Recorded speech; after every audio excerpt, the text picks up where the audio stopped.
Glenn Greenwald is an independent journalist, very independent. He writes on Substack. He joins us tonight.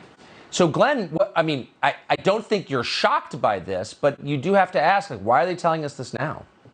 The evidence was overwhelming from the very beginning, Tucker, that the emails were authentic, and yet they lied and lied and lied, as you just showed, trying to convince people to not even pay attention to them on the grounds that they were disinformation, that the emails were fake.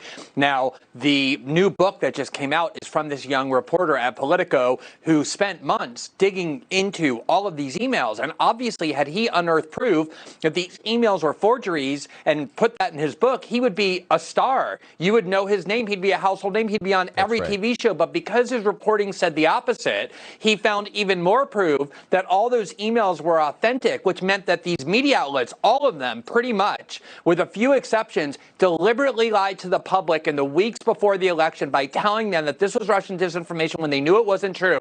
They're ignoring his book. He's not a right-wing journalist. He's from one of the most mainstream publications. He has the proof in his hands that they all lied, and they don't want anyone to know it.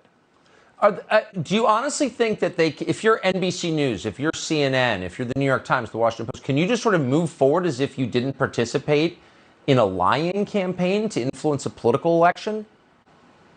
You know, as you know, Tucker, I was at the media outlet that I founded when this all happened, and they were the ones who published as well the claim that this was Russian disinformation, and then a week later told me that I couldn't report on this story because the documents weren't verified, in contrast to the CIA lie that they had published. So all throughout the media, this is their prevailing mindset. They know that they have an audience filled with liberals who hate Donald Trump and the Trump movement, and their only business model is to aggrandize those people. And they know that even if they lie and get caught lying, their audience and readers don't care, in fact, like them even more because they believe they're on the right side. So you have a huge numbers of journalists who believe that they have the right to lie, and even when they get caught, they don't care because they know their audience won't hold it against them.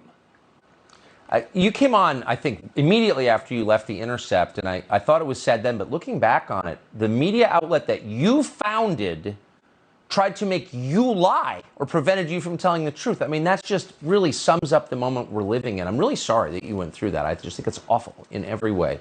But you're thriving, obviously. Glenn Greenwald, thank you. Yeah, thanks, Tucker.